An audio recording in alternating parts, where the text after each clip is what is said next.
না না, মেয়ে পড়তে গিয়েছিল, বাড়ি এলো। এইবার গণেশ ঘর থেকে বেরিয়ে আসে।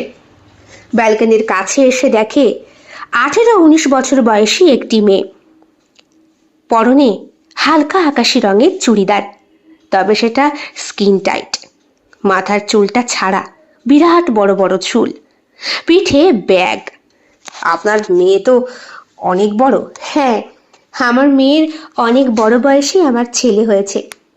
আসলে ছেলেকে কি বলবো, দ্বিতীয় সন্তান নেবার কোনো ইচ্ছে আমাদের ছিল না। বলতেই পারেন প্রোটেকশন সত্ত্বেও কি ভাবেছে, হয়তো এই জন্যই বলে সন্তান না বলে করেই আসে। গণেশ মুখটা কেমন যেন করে, মনে মনে বলে, হ্যাঁ হ্যাঁ, খুব একেবারে ইচ্ছা না হলে আসে। প্রোটেকশন সেরকমই নিয়েছিলে। আপনি কিছু বললেন গণেশবাবু? না না, কিছু বলিনি। আপনার মেয়ে কিন্তু আপনার মতোই সুন্দরী। চৈতালির গাল দুটো লাল হয়ে যায়। মেয়ে ততক্ষণে ঘরে এসে হাত মুখ ধুয়েছে। ওপরে উঠে মাকে দেখে জড়িয়ে ধরে মেয়ে।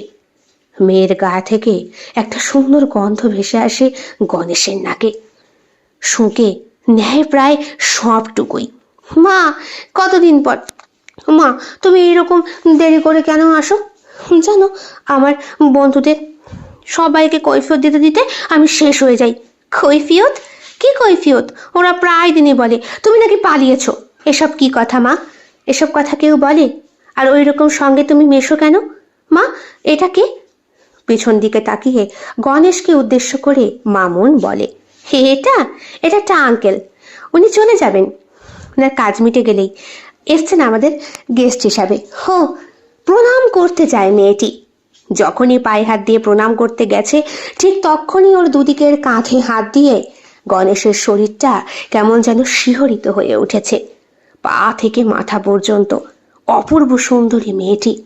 নিচু হয়ে প্রণাম করতে গিয়ে ওড়নার আড়ালে লুকিয়ে থাকা ওর বুকের ক্লিভেজ দেখে বারবার ইচ্ছে করছিল সম্পূর্ণ খোলা অবস্থায় আবরণমুক্ত সেই জায়গাগুলো কতই না নরম হবে, কতই না সুন্দর হবে তার বৃন্তের রং, কতই না আনন্দদায়ক হবে সেখানে একটা কামড় বসালে।